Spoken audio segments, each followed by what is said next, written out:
over the weekend, Kylie Jenner posted an Instagram picture of her new hairdo, and apparently she put her hair in cornrows, and that has led to a larger discussion about cultural appropriation.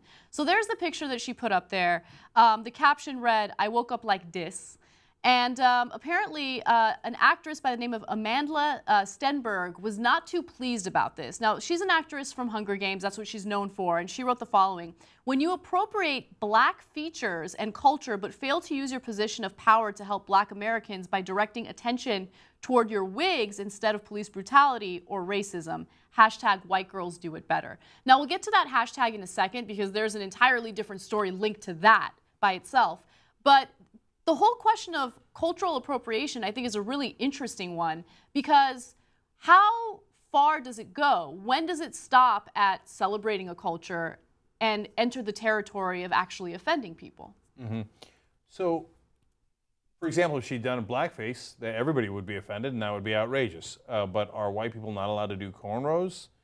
Well, that seems weird, right? And so I think she had a little bit of a thoughtful follow-up, and then that made it a slightly more interesting question. Yes. So let's give everybody's reactions here and then decide whether it makes sense or not. So Kylie Jenner said something that I actually kind of agree with, right? She says, "Mad if I don't, mad if I do," and then the second part, I don't agree with at all. "Go hang with Jaden or something." Apparently the actress dated Jaden. I don't know. I don't care. That's irrelevant. Jaden Smith, they went to the prom together, and so there's drama behind the scenes. I don't know if Kylie went out with Jaden. That part, who cares, right?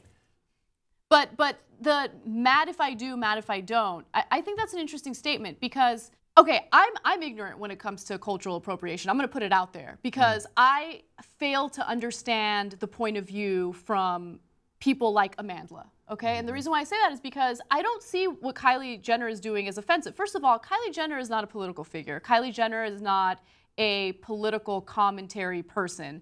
Kylie Jenner is a 17-year-old sister of Kim Kardashian who probably has no idea what's going on in the world. So to ask her to make serious comments about what's happening in the black community, I think is unfair.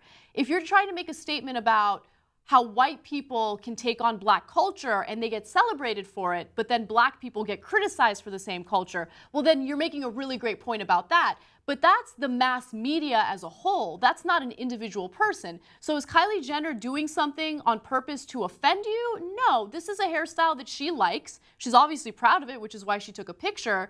I don't think she's trying to make a comment about how, oh, when white people do it, it's awesome, and when black people do it, it sucks. So let's give Amandla Stenberg the credit she's due for us.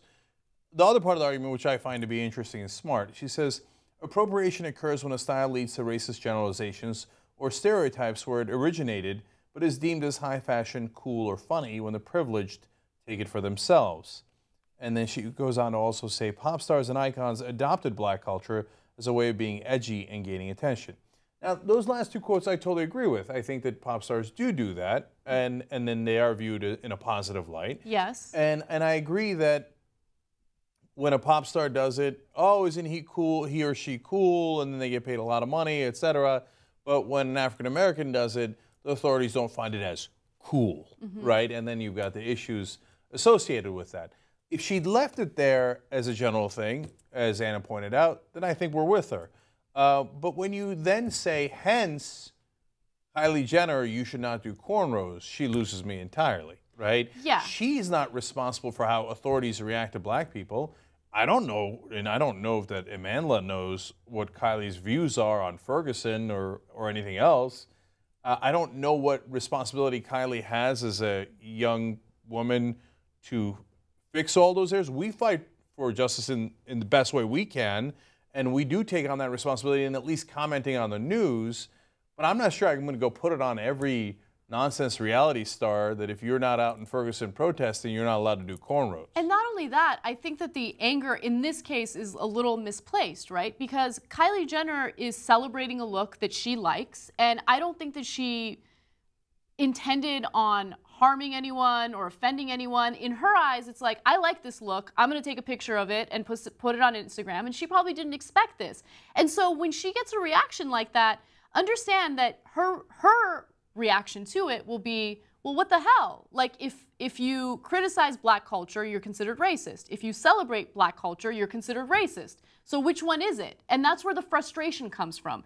The comment that Amandla made about society as a whole is absolutely true, but that's a problem within society. When you single out an individual who hasn't made those types of comments, well then I think you're distracting people away from a credible message. And I'm afraid you're going to shut down the conversation because then people get antsy. They're like, well, I don't know what to say, and they get nervous, and then we don't have a constructive conversation. If you want to challenge the authority figures, great, then we're right there with you. I'm not going to count Kylie Jenner as an authority figure.